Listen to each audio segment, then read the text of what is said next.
So guys, welcome to yet another video. I think you just saw the introduction, and now in this video I'm going to try and explain what the difference is between a CPU that is actually performing to its maximum level and a CPU that is performing to its, that is kind of bottlenecking, that is not performing to its maximum level.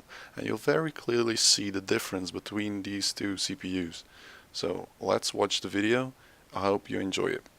So the first test that we're going to run is a Cinebench test on our i7 in our laptop.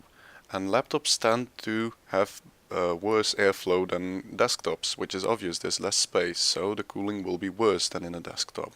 In this case, we're testing an i7 in a laptop to the maximum performance with Cinebench. And as you guys can see, the line is distorted. There's no constant 100% usage.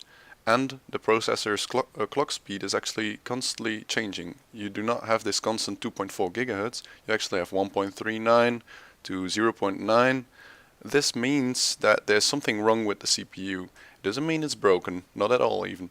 But if you just watch the temperatures, you can see clearly that actually the CPU is hitting 100 degrees. Look again.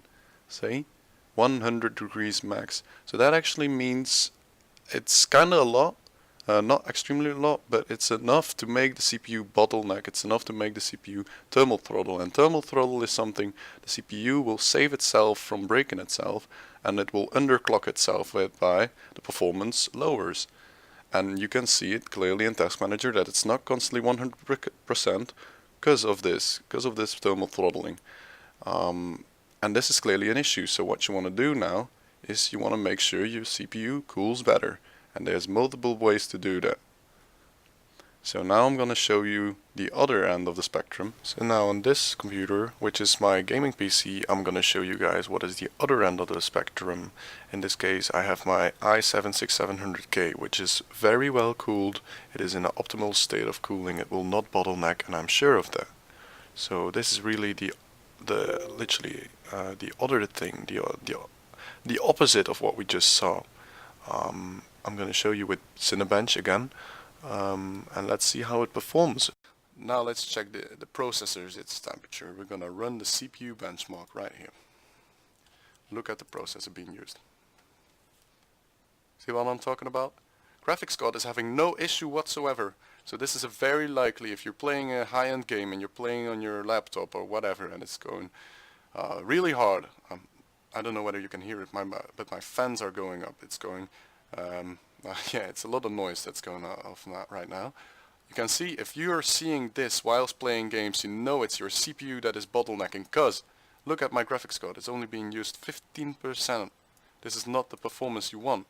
You want it to be the other way around. You want your CPU to be 15%, not your you want your CPU to be 15%, not your graphics card, of course. So as you guys can see, this is being done pretty good. Of course, I have a pretty old i7.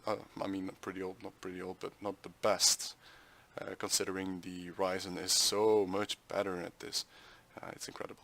So 840 CB, I know that is, you can look it up on the internet, what is the average score for an i7 6700K. I think this is around the medium. This is not high, not low. And as you guys can see, my temperatures, it's already done, but my temperatures, let's just do it again. My temperatures go up to 60 degrees almost immediately. I'm happy with this. I don't want it to go to, let's say, 100 degrees. I don't want it to do that. I only want it to be 60. And as you guys can see, the lines are perfect. They're literally 100% used. There's no cracks, no little ups and downs. No, it's perfect. It's constantly being used at the core clock, because you can see it's being used constantly at 4.39 GHz. And this means there's no bottleneck, no thermal throttling. Your CPU is literally doing all it can to render that image. And that is also the thing you want to see with your CPU. It's not always possible to do this within a laptop. A laptop is more likely to bottleneck, more likely to thermal throttle, because it has inferior cooling to, let's say, a desktop, obviously, because it has worse fans in it, worse, smaller cooling block, literally.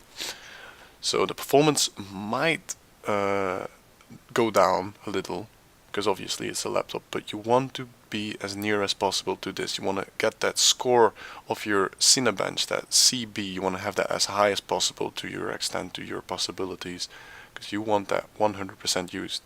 And you saw in the previous video that that was not being done, and now you can see on this computer it's perfect. So that is also the thing you want to see with your laptop.